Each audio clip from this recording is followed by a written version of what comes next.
A black girl's brave challenge. Will she cash in on $2 million by reading this document? He said it like a dare, half amused, the kind of idle wager rich men make when a room is full of people who expect to be entertained. The registration hall smelled of photocopier toner and too hot coffee. Fluorescent lights hummed.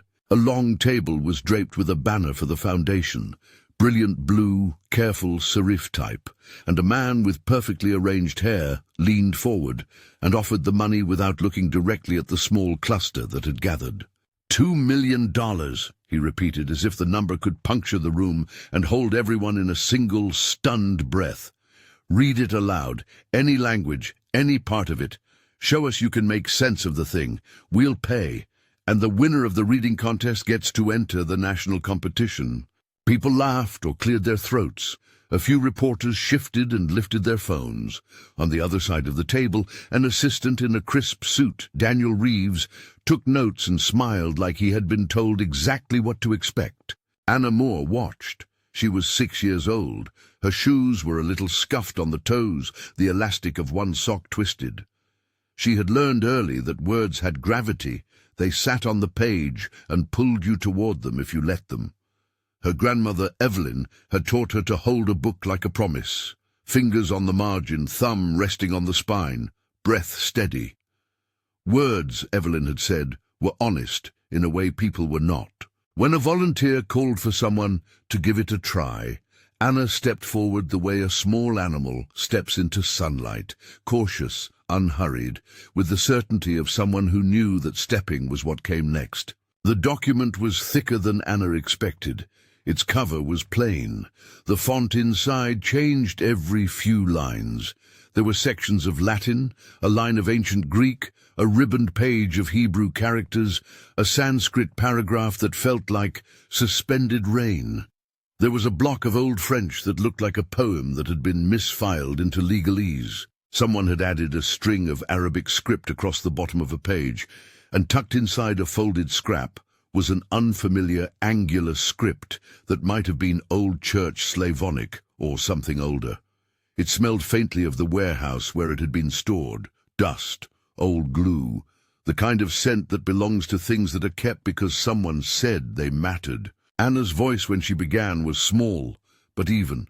She read the Latin without drama, tasting endings, letting case endings fall like pebbles into ordered water. She paused at unfamiliar marks, and then translated. Where the paper offered a motionless line, Anna gave it motion. She turned phrases into meaning, finger tracing the letters as if to reassure herself that they were solid. She moved from one language to the next with a calm that refused astonishment. A Greek diphthong was a small bridge, a Hebrew cluster a bright bead. The assistant's pen slowed. The billionaire, name indefinido, blinked. His smirk thinned into something that, for the first time that morning, resembled attention. There is a kind of hush that tastes like someone holding their breath to keep a fragile thing from cracking. It arrived in the room when Anna finished the last line and quietly folded the paper along the spine. The hush was not dramatic applause, but a realignment. People leaned, shifted, took in what they had watched. The billionaire, used to being looked at, who was used to looking back with power, looked disarmed. "Well," he said finally, and his voice was carefully affable, $2 million then. We'll honor this, and she'll be entered. It sounded for the moment like a promise. Evelyn did not celebrate. She folded the paper into her bag, as if tucking away an extra sweater. Outside, on the walk back to the bus stop, Anna hummed a nonsense rhyme she'd learned at the library, a rhythm to hold the world steady. Evelyn put her arm around Anna's shoulders. For a brief second, she allowed the idea of $2 million to sit in her head, not as a dazzlement, but as a ledger line that might buy time, repairs to the roof, a little breathing room for school trips. Then she remembered how promises made on stages can be fragile. She had seen people had offered charity before in larger rooms, had given checks with glossy names attached, and then placed conditions she had not agreed to. That night the kettle boiled to a steady cry in the kitchen of their fifth-floor walk-up. The small apartment smelled of boiled cabbage and the lemon-scented soap Evelyn preferred. News had not yet found the clip. Evelyn sat at the table, palms folded, the muscle in her jaw working as she measured what to do next. Anna sat on the floor, letters arranged like fetchable toys, tracing French and Hebrew with a stub of a pencil. Evelyn watched her and thought of the long line of grandmothers who had taught children to keep their hands busy so their mouths did not have to explain the world. The phone rang late. Daniel Reeves's voice on the other end was smooth as prepared coffee. He began with a paragraph of pleasantries and then moved to terms. "We could arrange a private evaluation," he said, as if the phrase carried no freight. "A location, specialists. The billionaire will ensure that any concerns about eligibility are addressed. It would keep the optics clean. It would be quicker." Evelyn's reply was short enough that the apartment seemed to catch it. "No," she said, "we don't want private deals." Daniel made a sound that was neither surprise nor offense. It was the recorded intake of someone accustomed to being defied rarely and courteously. "We only mean to prevent unnecessary humiliation. The committee is elderly and set in their routines. We can ensure Anna's privacy. Anna's privacy is not what you should be trying to secure," Evelyn said. "You want to control the story. We'll have witnesses. We'll have public verification. No private panels, no quick assessments behind closed doors. If there's to be an evaluation, let it stand in front of people who can see it." Daniel paused, carting through a set of pre-approved phrases. "Evelyn, with respect." "Call me Evelyn." She heard the calloused patience in her own voice and let it stay there. "And with respect we won't be managed. The girl read, you heard it. If you wish to honor your word, you'll honor it openly." He said he would be in touch. His voice warmed to a practiced friendliness when he ended the call, the sort of voice that soothed donors into feeling unthreatened. Evelyn hung up and breathed out a sound that was part relief, part anticipation. She poured Anna a cup of milk and sat with her, and for a long time neither spoke. If this story matters to you, like and subscribe for more stories about quiet courage and justice. Evelyn moved quickly after that. She did not call lawyers first. She called people who had practiced holding attention without asking for favor. Mrs. Alvarez, the public librarian at the neighborhood branch, answered on the second ring. She had the soft, capacious voice of someone who had worked with trembling hands and found the right book for all of them. "Bring the child by tomorrow," Mrs. Alvarez said. "I'll get the story out. We know people." Evelyn took the bus across town the next morning, with Anna asleep on the strap of her shoulder. The bus windows held the city like a strip of passing photographs, laundry lines, scaffolds, the way sunlight hit the rust on a fire escape. Anna slept with one hand tucked into the crook of Evelyn's arm, fingers relaxed. When they arrived, Mrs. Alvarez had already set aside a half-dozen children's chairs and a small table with coffee and a pot of tea. There were neighbors, a young teacher from the charter school down the block, and a man Evelyn had met once at a community meeting, Harold, who knew how to make things look official without calling them government. Margaret Hale arrived later, carrying a paper bag heavy with clippings and a small notebook. She was retired from a city daily and wore her years like a good coat. Useful pockets, sleeves that had a history in them. Margaret had been on the phone for 20 minutes the previous night, listening to Evelyn without interrupting, making small, careful noises that meant she believed and wanted context. She had covered education for years. She knew the difference between a story that would make headlines and one that would matter in the long run. "You did well," Margaret said quietly, when Anna read aloud some of the same phrases she'd read at the registration hall. "The way she translates, it's not mimicry. She understands the movement of meaning. That's rarer than you think." Evelyn folded her hands on the table. "We don't want," she began. "No sensationalism," Margaret finished. "We do not make children spectacles. We make timelines and documentations. We'll corroborate. We can trace the recording. We'll reach out to the foundation and the committee and keep this measured." They made lists. Margaret wrote down who had been in the registration hall, the time, the camera angles, the names she could get. Ruth, a retired school counselor, agreed to be on call if anyone suggested placing Anna in a program without Evelyn's consent. Harold began a petition, not the kind that demanded justice in a headline, but the sort that collected signatures and phone numbers, people willing to stand and be reached. News trickled in first, as it always does now, a short clip on a local feed, a retweet with no context, a landlord at the bodega gossiping between bottles of malt liquor.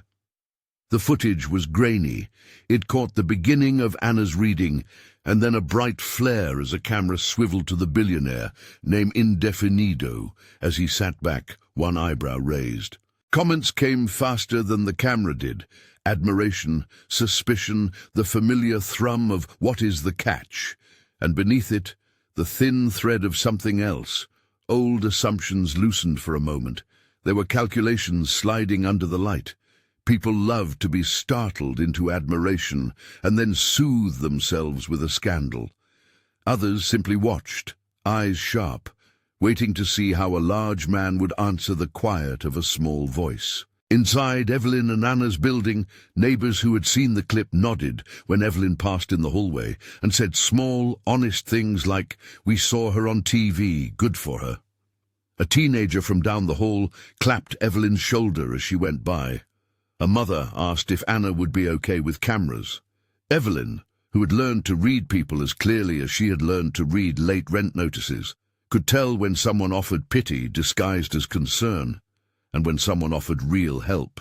Behind the scenes, the foundation staff adjusted language.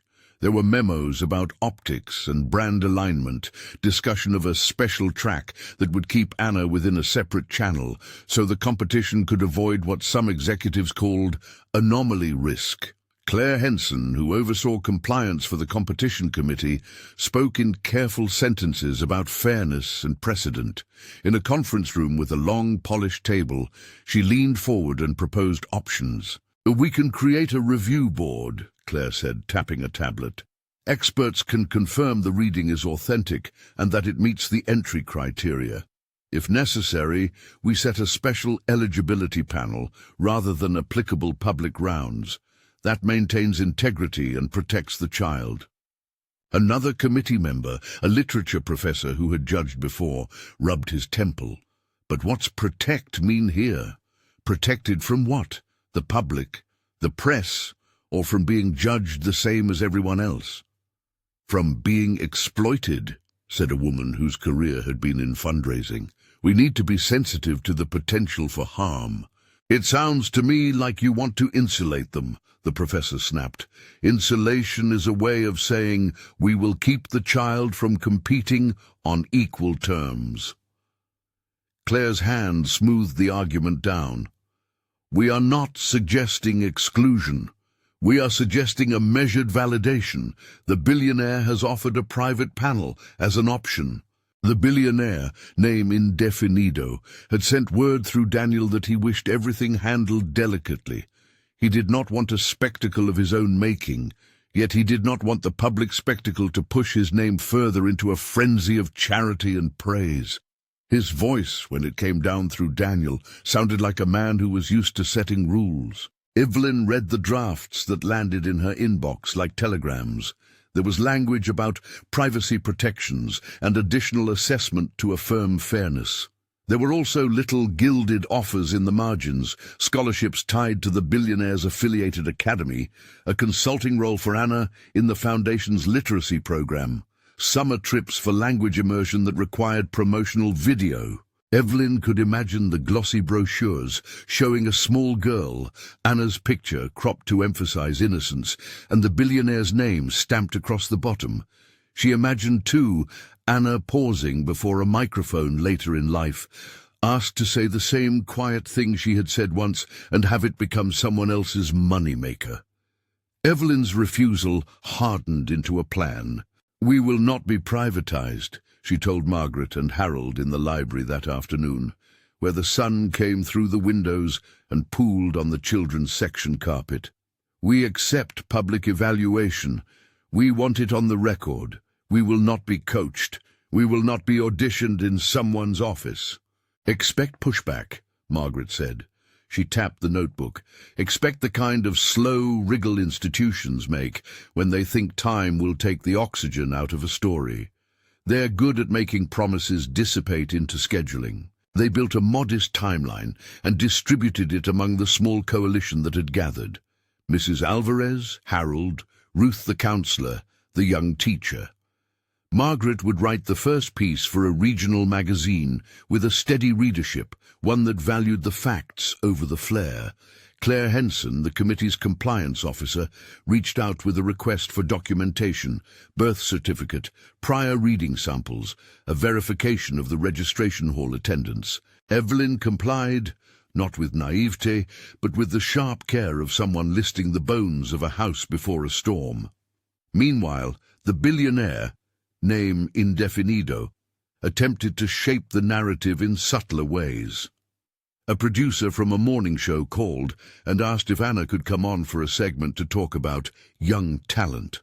A talent manager sent a message with a list of hypothetical speaking engagements, one that included a weekend at a conference for philanthropists. Evelyn declined them all quietly, which made the calls multiply and the pressure grow. The more she refused, the more the offers arrived in different forms.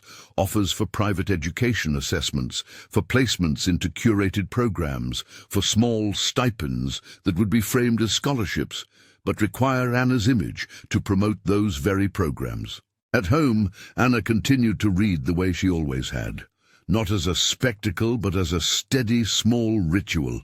She recited lists of words she liked: syllaba, marmalade, kalam, and sometimes she invented words that felt good in her mouth. Her fingers still liked the feeling of paper tearing slightly on the corner of an old page. It gave a soft sound that meant something was being discovered. Evelyn found a notebook Anna had made with the first letters of alphabets in different languages, crude but intent. On an odd page, Anna had drawn a ladder and written "Words Bridges." "Do you know what they'll want you to say?" Evelyn asked once as they sat at the kitchen table. Anna chewed her lower lip thoughtfully. "Maybe they want me to say thank you," she said. "Maybe they want me to read for a camera." "Thank you is a pretty good word," Evelyn said, "but you don't say it because someone puts a camera in your face." Anna nodded with solemnity, and then, because she was 6, asked the question that pierced Evelyn with familiar wonder. "Are promises like stickers? You can peel them off later?" Evelyn kissed Anna's hair and said, "Some people stick things on because they like the shine. We keep things by remembering why we stuck them." This intuition, that a promise can be kept as a practice and not merely as a transaction, would guide many of the decisions that followed. It was also the part of their argument that could not easily be quantified with bank statements or compliance forms. It belonged to language and memory and the slow passing of trust between a grandmother and a small child. As the story moved into public view, opinions split in thin, recognizable ways. On morning shows, panels debated whether the billionaire's offer was paternalistic or generous. Some commentators framed the billionaire, name indefinido, as magnanimous, offering the kind of resources that could transform education. Others asked whether the spectacle of money attached to a child's performance created perverse incentives. A few voices, smaller but insistent, asked the question Evelyn had already named: who gets to define what being heard looks like? Margaret's piece ran in a weekly that prided itself on careful reporting.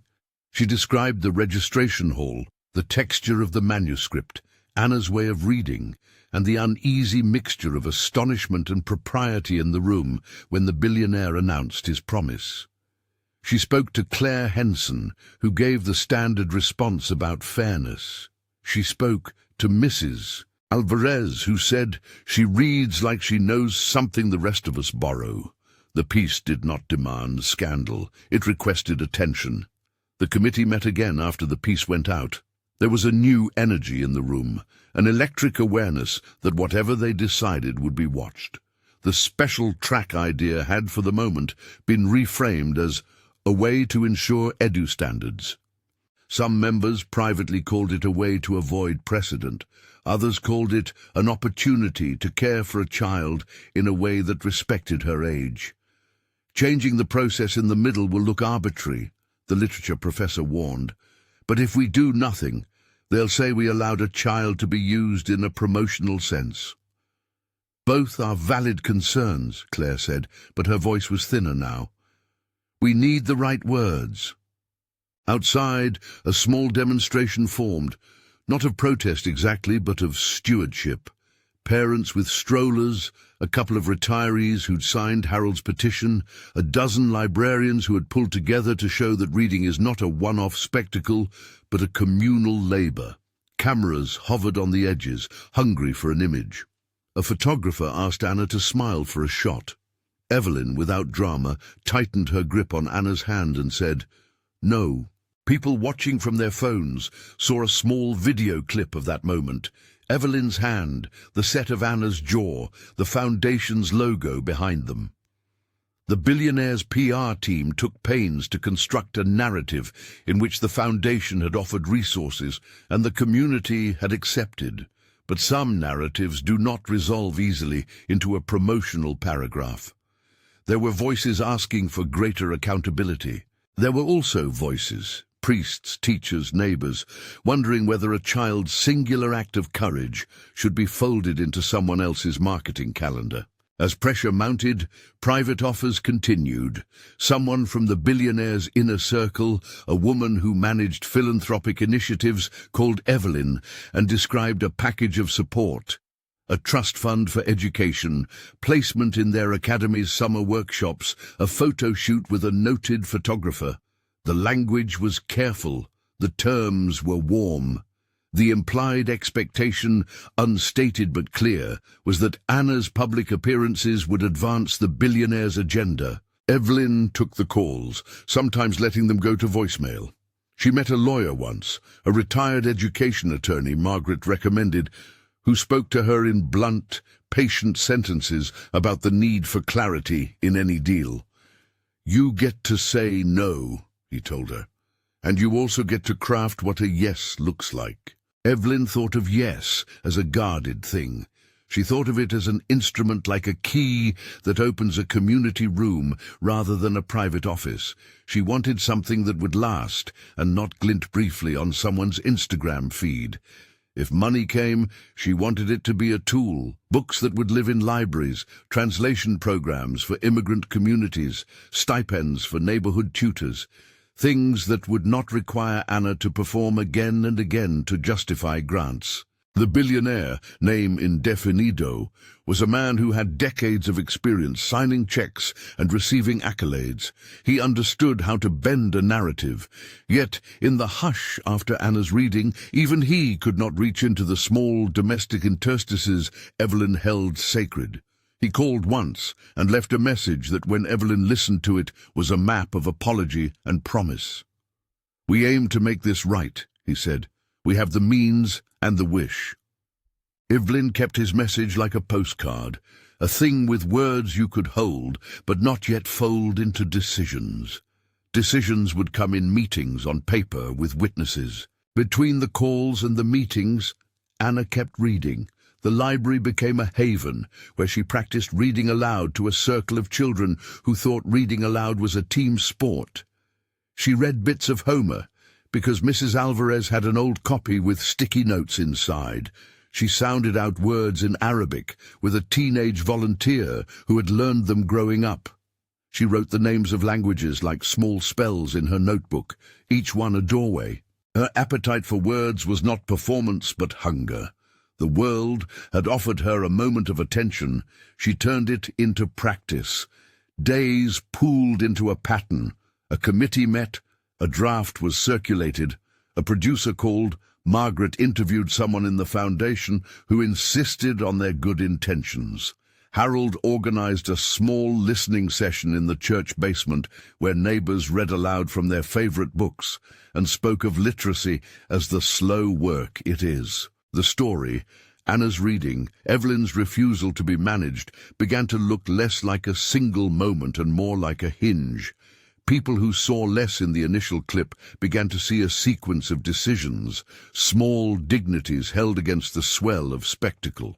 Yet for all the communal holds, the billionaire's circle continued to press. At a private meeting in a conference room whose windows showed a city of thinking glass, Daniel Reeves outlined scenarios. "We could fund a literacy pilot," he said. "We can set up a learning pod. We can have Anna as a beneficiary, but not as the face of the initiative." Evelyn answered the way she always answered, with a list. No branding, no forced appearances. If there's to be a fund, it's governed by community-led boards.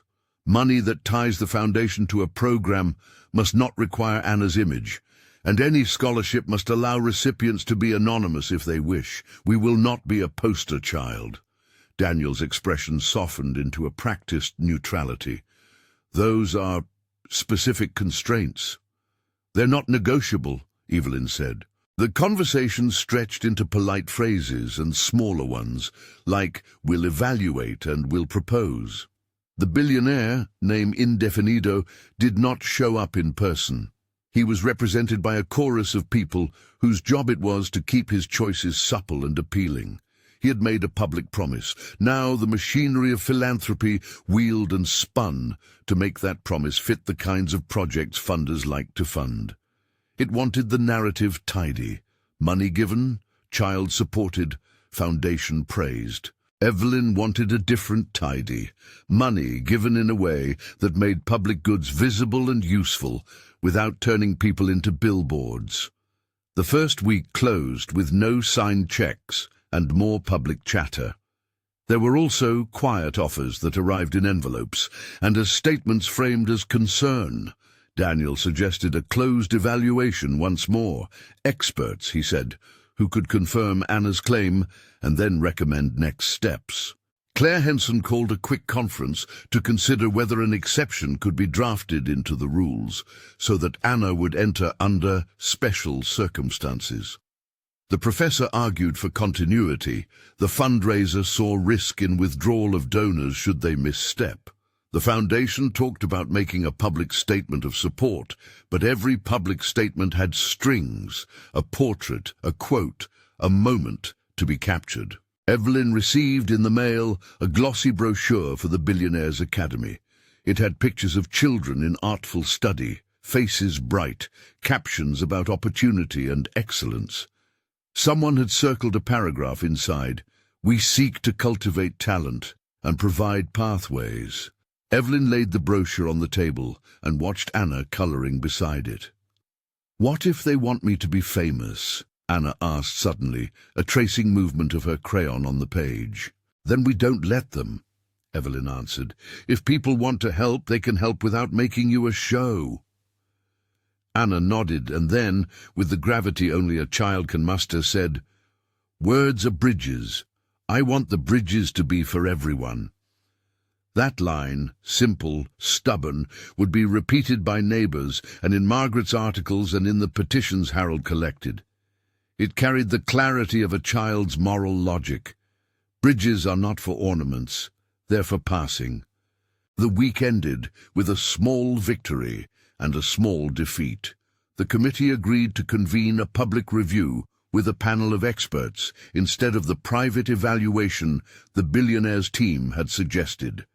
It was, at its face, a concession to Evelyn's demand for visibility and accountability. But within the same week, two major donors to the foundation privately suggested that the billionaire reconsider the open process if it might complicate messaging. The billionaire's name indefinido voice, wavering slightly with attention and annoyance, began to oscillate between generous pronouncement and cautious retreat. Evelyn felt the shift the way she felt a draft in a house. change in the corner that alerted her to unseen openings. She organized a meeting at the library, and Margaret brought clippings while Mrs. Alvarez put out decaf and lemon bars. Ruth, the counselor, prepared for the possibility of a press event that might be invasive. Harold showed a map of the neighborhoods that a potential fund could serve, each dot a library or a community center in need. "Think small and durable," Evelyn said. "Think books that do the work for years. Think tutors who stay, not a gala that burns bright and leaves ash." They drafted a list of principles that Evelyn insisted be attached to any agreement. Community governance, no branding, a clause that prevented Anna's image from being used for marketing, funds allocated to long-term programs rather than one-off spectacles. Margaret typed the list and printed it. They would give it to Claire Henson at the next meeting. If the foundation wished to be generous, they would not make generosity the same thing as celebrity. Outside, cameras flashed at the periphery of their meeting. Inside, words were folded like maps. Anna came to the table and placed a folded paper boat next to the list of principles. "This is for floating," she said, as if those two things belonged together in the same grammar. The scene closed on Evelyn's face, exhausted, resolute and careful. She knew the public had energy, but public energy could be fickle. She preferred the slow work of building supports, of knitting money into programs that would outlast an evening's applause. The billionaire, name indefinido, had promised $2 million. That promise was now a stone dropped in a pond whose ripples touched many shores. Evelyn wanted to navigate the ripples, to catch them, to make them push water into dry places. The committee's next meeting would be decisive in form, if not in finality. There were voices already preparing to call attention to loopholes. The billionaire's team was not finished negotiating the shape of the public narrative. In between, Anna continued to lay words across her small desk, like a child arranging a tiny, patient army. And so the story paused on a thin edge. The promise made, the reading accomplished, the offers shifting into forms that could claim the moral high ground while circumnavigating actual accountability. People watched for the next sentence. Some wanted spectacle, some wanted policy. Most wanted to see who would keep the promise intact and who would let it peel away like a sticker. The city kept moving, the buses kept rattling, the library doors opened and closed. Inside, a small girl turned another page. The committee's decision to hold a public review was the kind of small victory that tasted like iron and tea, real, useful, and not without a metallic afterthought. It moved the argument from whispered phone calls into a room with windows that welcomed the city's light and the public's gaze.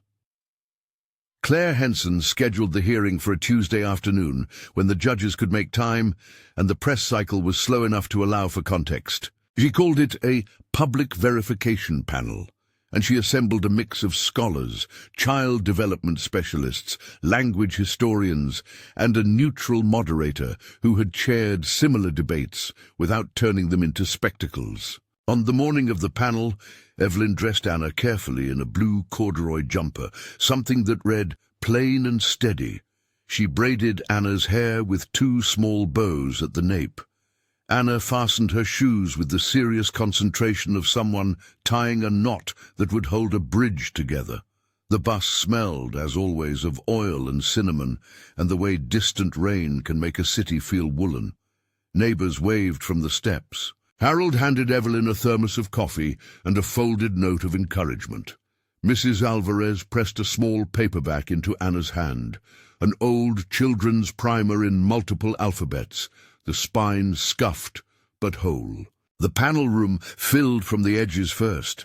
There were librarians, teachers, parents with toddlers in slings, and the reporters who preferred to watch for detail rather than chase sensation. Margaret Hale arrived with a camera crew from the Weekly. She had, in the course of the past month, learned the gravity of small gestures, the difference between a headline that feeds and one that feeds a city's memory. She had prepared questions that insisted on timelines, on witnesses, on whether the registration hall's recording could be authenticated without recourse to puffed-up claims.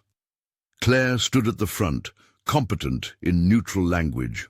The billionaire, name indefinido, did not attend. Daniel Reeves sat in the back, taking careful notes, his jaw attentive and otherwise unreadable. Anna stood when they asked her to. She did not perform, she read.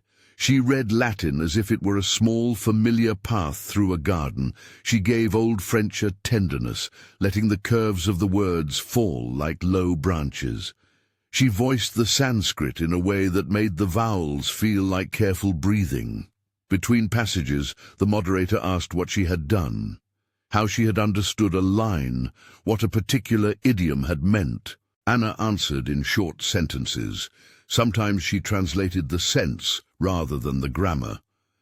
"This is asking someone to promise in a way that keeps them bound," she said of a legalistic clause, and the room held itself as if someone had turned the volume down so everyone could hear the meaning of a child's word. The experts nodded. The historian remarked on the authenticity of certain letter forms. The child development specialist observed that Anna's translations were consistent with a particular kind of early exposure to multilingual texts.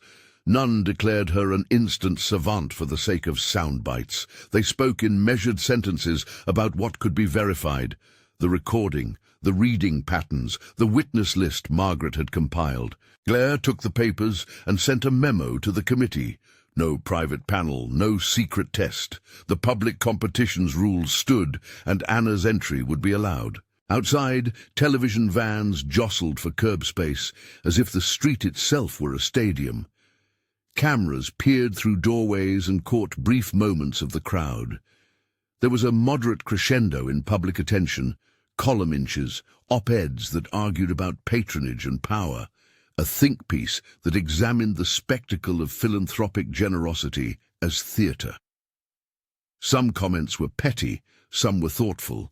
The narrative that had started with a dramatic wager began to thicken into layers historians prefer, dates, witnesses, and the slow accretion of civic pressure. The competition's first round after verification was a regional gathering held in an austere auditorium, whose stage smelled faintly of polish and old applause.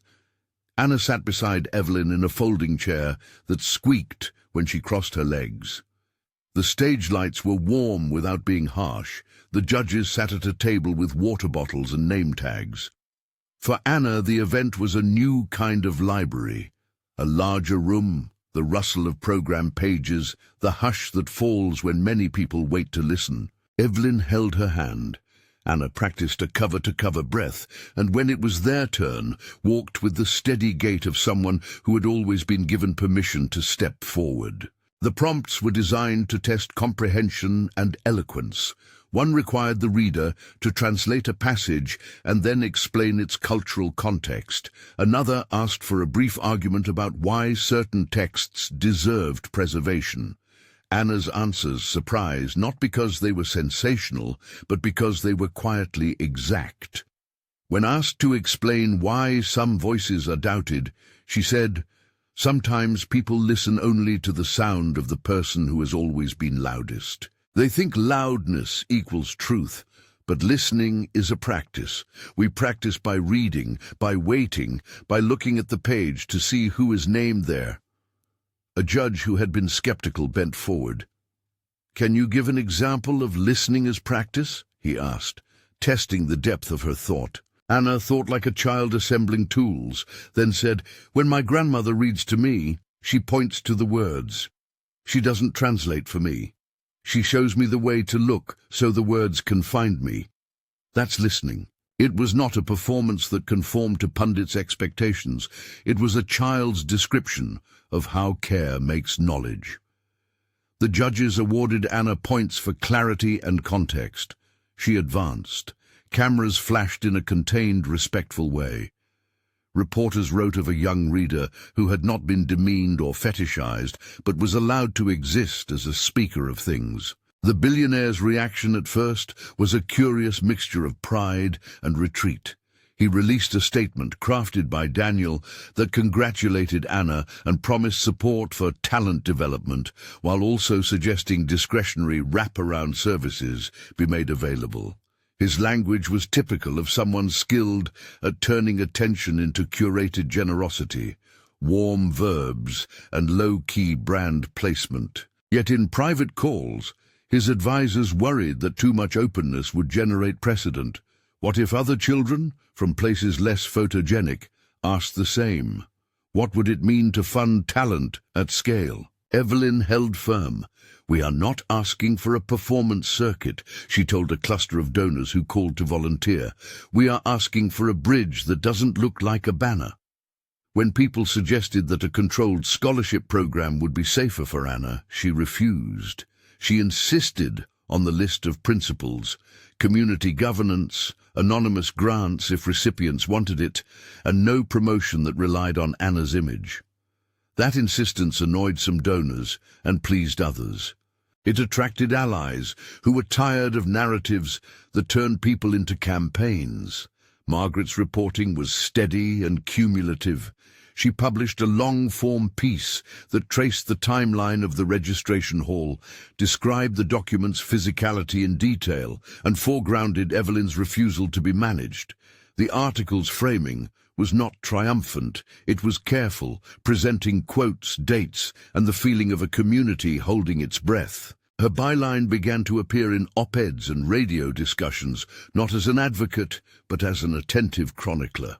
Interview requests followed her words, some coaxing, some defensive, but she stayed focused on the people who did the work. Librarians, tutors, mothers, and the children who had little reason to expect that a promised check would ever become a program. The billionaire, name indefinido, convened a private advisory meeting to figure out how to move forward without looking like he had been forced into anything.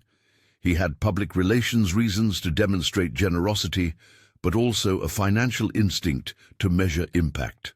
His advisors proposed many plans: a national academy with glossy brochures, a brand partnership with a tech company to create language apps, media-friendly press events paired with program announcements. Each idea carried the sheen of spectacle. Evelyn's small coalition rotated these proposals in their minds like unwanted jewelry, elegant but misfitting. The pressure to find a compromise intensified when a national broadcaster asked to feature Anna in a profile piece. The producers painted it as an intimate portrait: childhood, precocity, and an arc that ended with a generous benefactor handing over cash. Daniel's team favored the segment because it would put the billionaire's name into a philanthropic narrative. Evelyn declined. The broadcaster pivoted to more emotive frames, running a nighttime segment on Talent Discovered that interviewed neighbors and showed a clip of Anna reading, one that had been released without the family's consent by a bystander at the registration hall. The clip was cropped, the context was lost. Evelyn's refusal to participate had not prevented other entities from using the footage to craft their own story.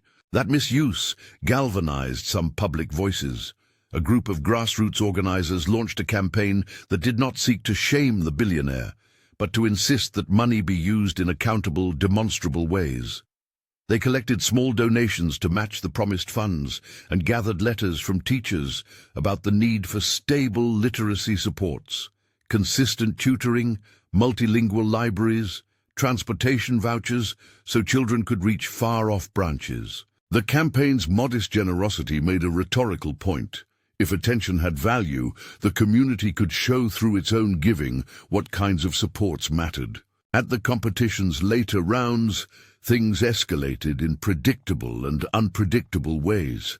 Producers covertly offered consultations to Evelyn, which she refused.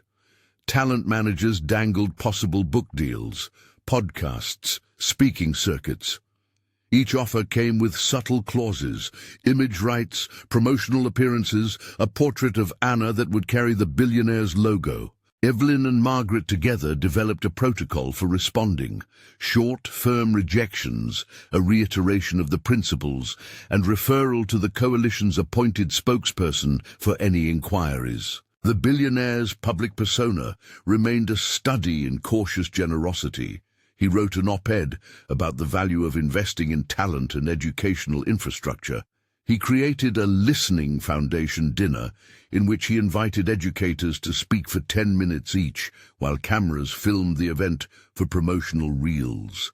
The images of the dinner felt like a performance of listening rather than listening itself. Some of those images made Margaret's stomach tighten. She saw in them the same old pattern: money as scenery.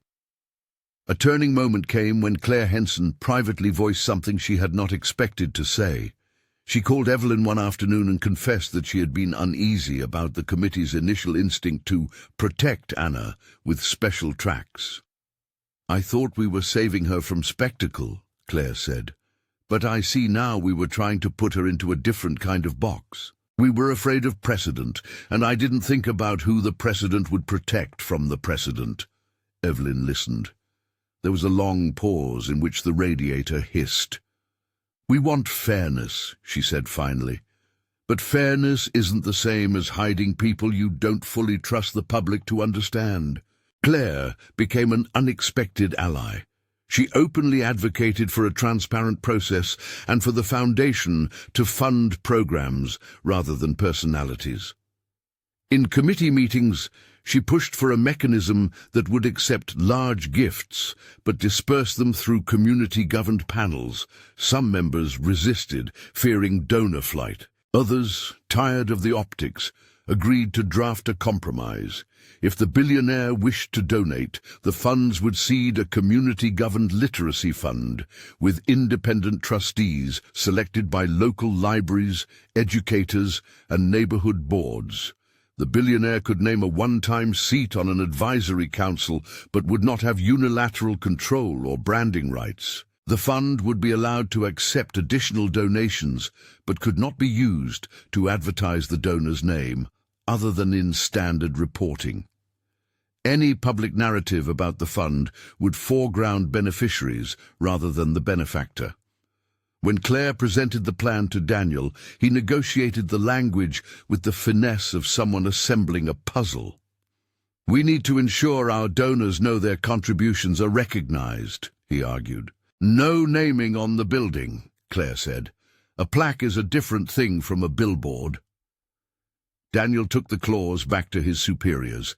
The billionaire read the terms in his office, where a spare glass of water condensed on the coasters. He agreed to contribute the $2 million as a seed, but with a caveat. He asked that the fund be set up as a vehicle he could revisit in future philanthropic reports. The language was diplomatic, the kind of request fund managers often receive. Claire and Evelyn took it to their coalition with caution, and they chose, finally, to accept the seed under specified conditions: full transparency, community trustees, funds allocated to long-term, place-based programs, no use of Anna's image in promotional materials, and a governance clause that required public reporting of grants. The acceptance of the seed did not look like a victory so much as a careful engineering of limits. Evelyn negotiated a final term: a $250,000 governance reserve that would be used to get the fund operational before the billionaire's money arrived.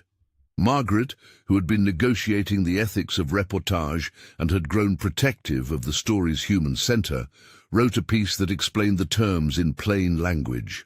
She emphasized that the fund's purpose would be to support community-run programs, mobile libraries, translation programs, stipends for neighborhood tutors. She noted that the billionaire's name would not be used in public-facing campaigns for the fund, and that an independent board would review grants. The billionaire, to his credit and perhaps to his surprise, accepted. He released a statement praising partnership and local leadership. The language was tidy and not untrue. It was also smaller than some of the more theatrical gestures he might have made. He had provided money, but he had not purchased a narrative. For Evelyn, The arrangement was less about punishment or stripping name recognition, and more about establishing a durable structure. Money could, if used for small scaffolds, alter the lives of many without making a single child's face into a commodity. The final round of the competition was, in some ways, anticlimactic, and, in others, quietly electrifying. It took place in a town hall whose ceiling had the smell of old varnish and the kind of light that pooled in circles. The finalists were older, their voices seasoned by years of public reading. Anna stood among them like a small bell on a shelf, nervous perhaps, but not willing. The questions were sharp, interpretive readings, quick contextual analysis, and a final prompt that asked each contestant to speak for 2 minutes about whose voices are missing and why. Anna's 2 minutes did not deliver an inspired oratory gone viral. It offered something steadier. She spoke simply about doors and keys. "Some doors have keys only some people know how to make," she said. "Some people are given keys with their names on them, and some have to use words to make a key. We need to teach everyone how to make keys, and then the doors open for more than the people who already have houses." Yauderdee. She mentioned libraries, the need for people who could translate for children whose parents spoke other languages, and tutors who could come into neighborhoods. She did not ask for money. She asked for making things that make more things possible. When the judges announced her as the winner, their applause was sincere and measured. There were no confetti cannons, no cameras shoved into faces. Evelyn wept, quietly and for a long time. The billionaire, who had attended out of a desire to be present for the event that had become associated with his name, stood and clapped in a way that was restrained and oddly human. Some of the applause in the hall felt like people realizing how a small act had shifted their assumptions. The victory did not put Anna on a conveyor belt of commodification. There were offers, as there would be after any notable win.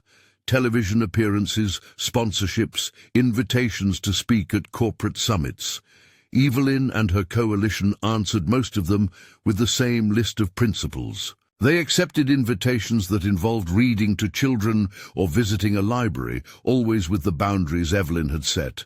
No branding, no commercial photography for paid promotion, nothing that turned Anna into a permanent advertisement. The Anna Moore Literacy Fund, so named in a moment of play between Anna's name and the notion of anam, a word someone suggested meant breath of memory, in a language the group could not precisely recall, was established with ceremonies less ostentatious than most would expect. The fledgling board met in the library's conference room, their chairs a circle of hands and histories. The fund's first call for proposals prioritized community librarians, neighborhood centers, and small non-profits that had been doing work for years without the resources to sustain it. They funded a mobile library van that would carry books in multiple languages to neighborhoods without transit options. They funded stipends for tutors to work after school in community rooms. They created a small grants program for translation and bilingual storytelling nights, and they seeded a pilot that provided weekend literacy workshops in partnership with district schools. The billionaire's contribution was reported in public filings, as philanthropy often is, but the Anna Moore Fund's public communications highlighted programs and recipients. Margaret wrote a follow-up piece that focused on the van's first route, a story about a volunteer driver named Rosa, who had been a reading volunteer for 20 years and who wept when she saw the van pull up to a corner that had no branch library within a mile.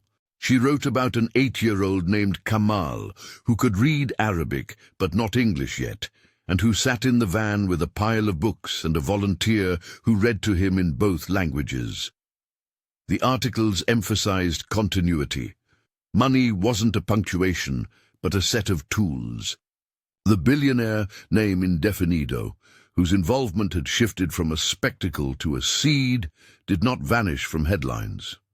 He attended one public ceremony for the van, standing at a small distance while a child read a passage, and the crowd clapped. He made a brief, carefully worded speech about the power of literacy. He later gave interviews in which he praised community leadership and the board's autonomy. For some, this signaled a softened posture. For others, it was merely a man backpedaling from simplistic gestures to institutional responsibility. The truth carried some shades of both. His money had created opportunities, but the enduring work belonged to the people who turned those funds into ongoing services. In the weeks that followed, Anna grew in ways that had little to do with cameras.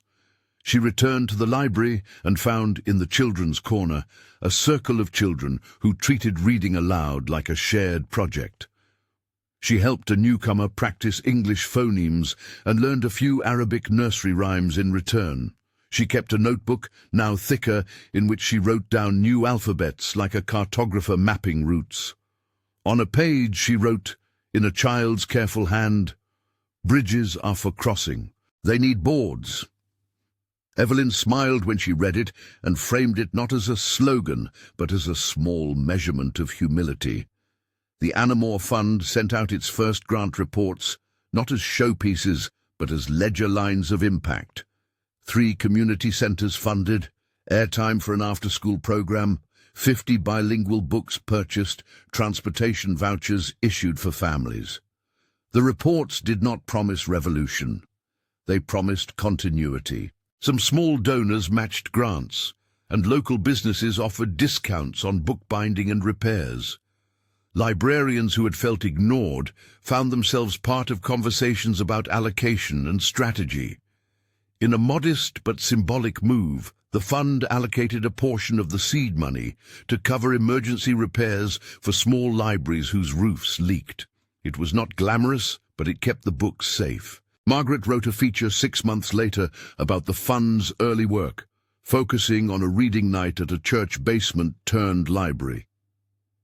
The event drew more people than expected: parents, toddlers, teenagers who had been out of school for months, and elders who liked to read aloud because sound made memory live.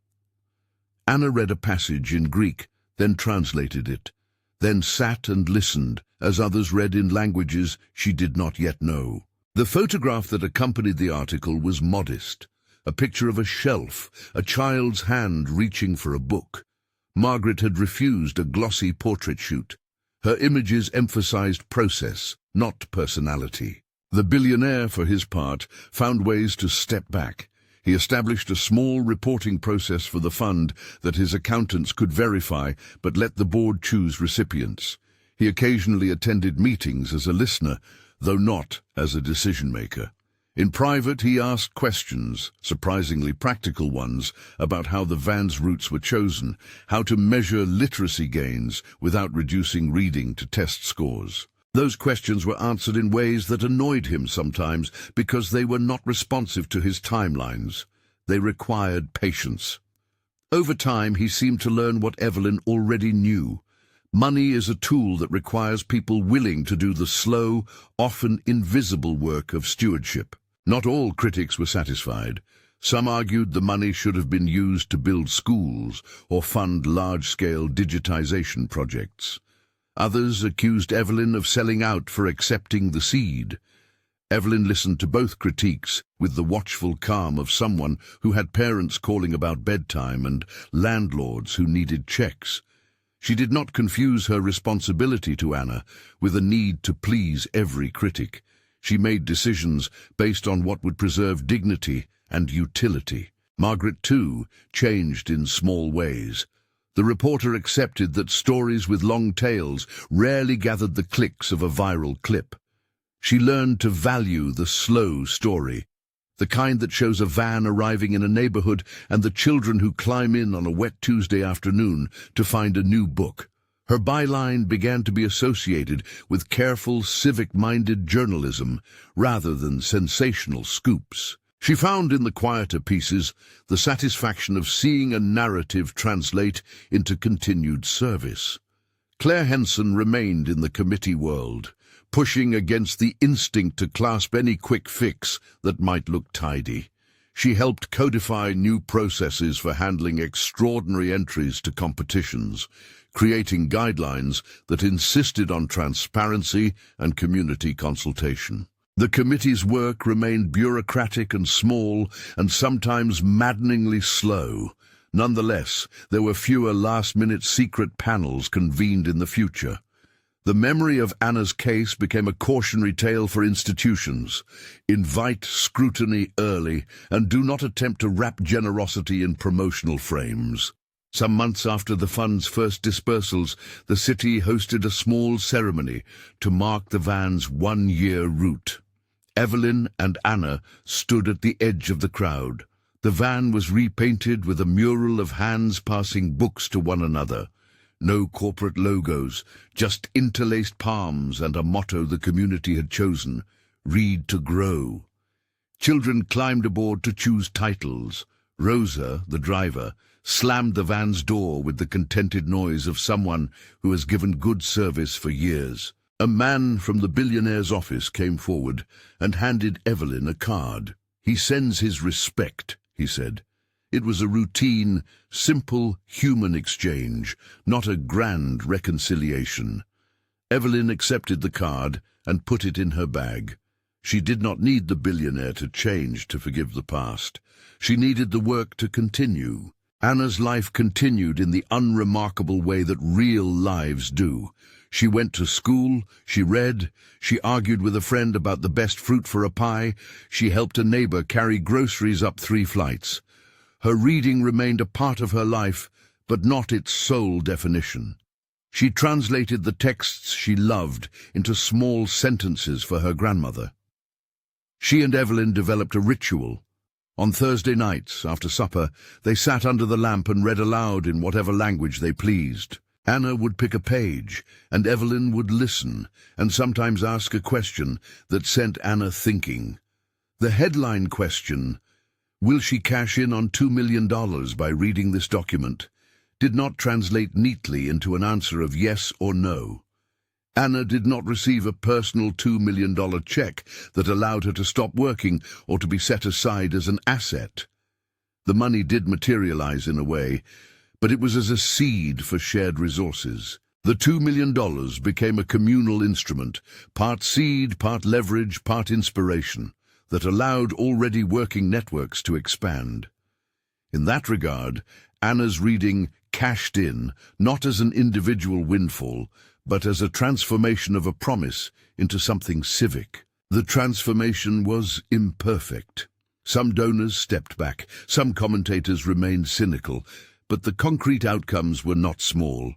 A van that reached neighborhoods without branch libraries, translation stipends for immigrant families, paid hours for tutors who had previously volunteered at night, small, consistent things that did not look like a miracle, but that made daily life marginally easier.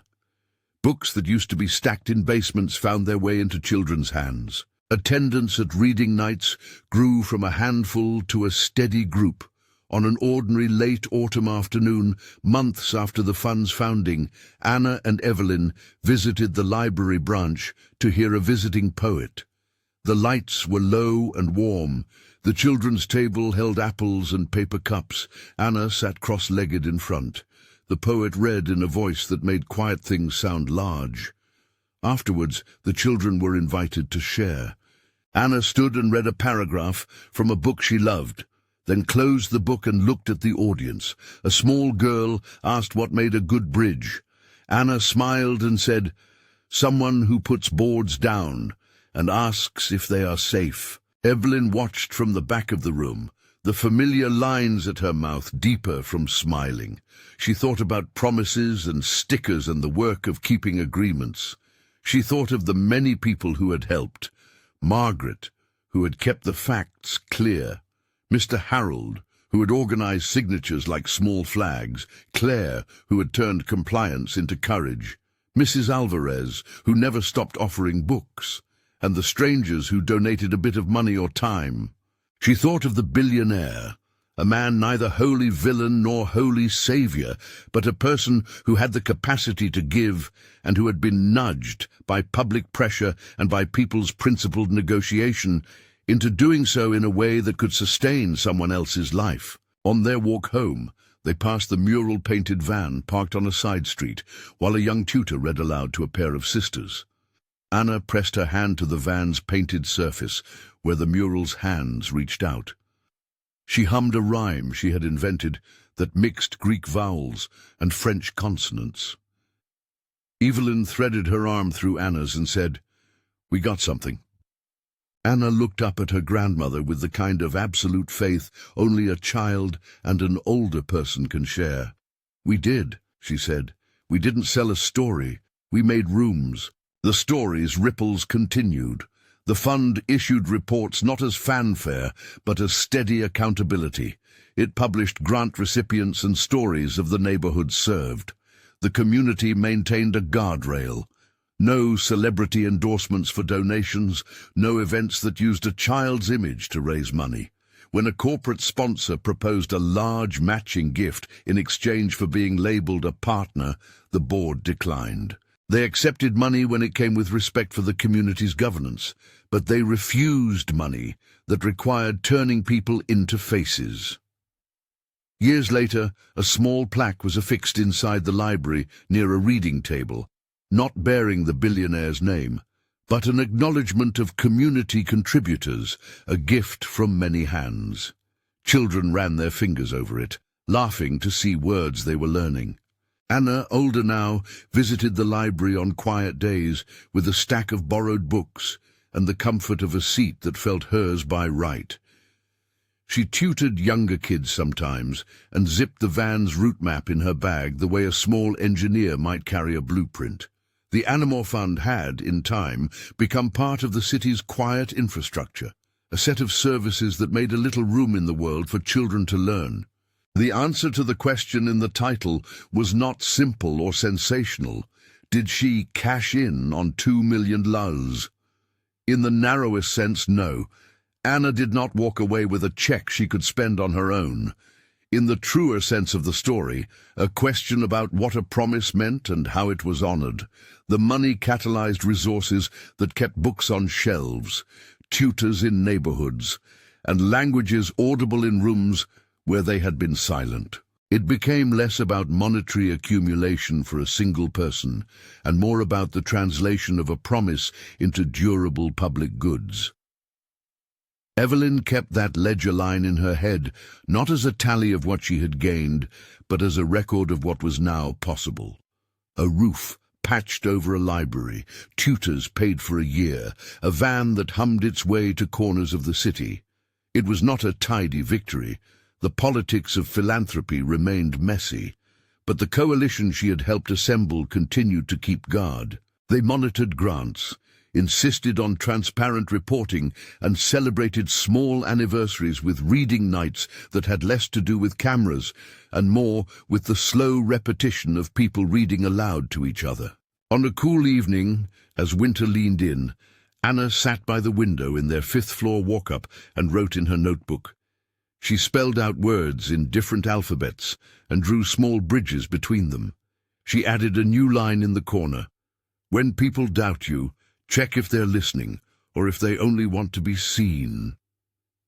Evelyn, standing behind her with a mug of tea, read it and felt a quiet pride that was neither boastful nor defensive. It was the kind of pride that knows what fight had been fought and what remained, the work of tending rather than triumphant claiming.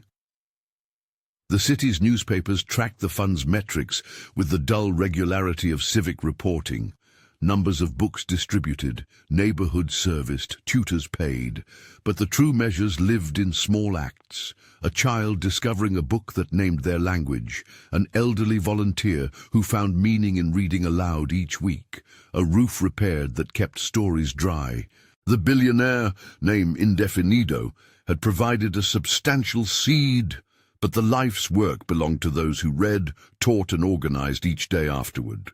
Margaret wrote once more, years later, an essay that was neither a summary nor a burial of the story, She wrote instead about the way promises can be transformed in public view, how a wager can become an obligation, and how the people who are closest to the promise can insist upon its character.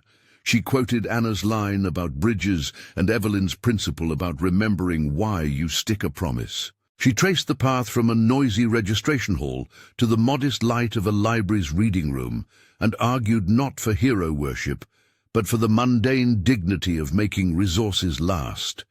In the end, the question the title posed found its answer in a small human recalibration. The $2 million was not an instrument for a child's personal fortune. It was the raw material for a more expansive, quieter resource. It did not make headlines for long. It made room. Anna continued to read, to build keys, to teach and to learn. Evelyn kept on, measuring promises like household items, set down, examined, kept with care.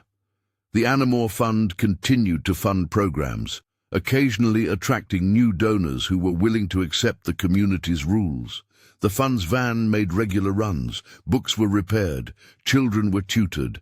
A shelf in the library bore a small sign, no dramatic fanfare, listing the fund's first grantees. When asked years later whether the reading had paid off, Anna would shrug in the way someone who had been 6 and is now older would. "It paid off," she would say slowly. "If paying off is making a place where more people can get better at making keys." Evelyn would agree, and then she would turn the conversation to the next small thing. A neighbor whose rent had gone up, a tutor who needed a bus fare, a roof with a slow leak. There was always work to do, and the money had not, and never could, erase that truth. It had only, quietly, insistently, made a few more rooms a little easier to heat, and a few more shelves a little fuller. If this story matters to you, share it. Tell someone about your local library, donate a little time or a book, and remember that promises are kept best when people keep one another accountable and when generosity is joined with humility.